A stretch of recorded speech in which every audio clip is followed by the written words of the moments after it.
এই ভিডিওটা শুনেন, এটা খুব মূল্যবান আলোচনা করেছেন উনি, শুনেন। বাংলাদেশে কেউ হিন্দু হোক আমাদের কোনো আপত্তি আছে? কেউ বৌদ্ধ হলে আমাদের কোনো আপত্তি আছে? কেউ খ্রিস্টান ধর্মাবলম্বী হলে আমাদের কোনো আপত্তি আছে?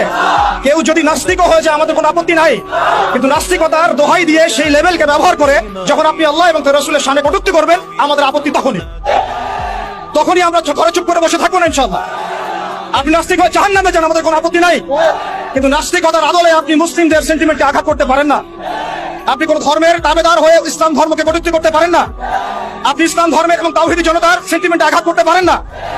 আমরা নবী সাল্লাল্লাহু আলাইহি ওয়াসাল্লামের স্পষ্ট হাদিস শুনিয়েছিলাম, আপনাদের সবার মনে আছে, মান সাব্বা নাবিয়ান ফাকতুলু, মান সাব্বা নাবিয়ান ফাকতুলু, মান সাব্বা নাবিয়ান। এখন আপনারা সবাই জানেন এই দায়িত্ব কার উপর বর্তায়? এই দায়িত্ব বর্তায় আমাদের সরকারের উপরে। সরকার মুসলিম হোক, অমুসলিম হোক, ইন্টারিম হোক অথবা দলীয় সরকার হোক, যে কোনো সরকারি হোক না কেন, তার উপরে দায়িত্ব বর্তায় তারা যেন সাতেমে রাসূলের বিচার করেন, তারা যেন আল্লাহ দ্রোহীদের বিচার করেন, তারা যেন ইসলাম বিদ্বেষীদের বিচার করেন।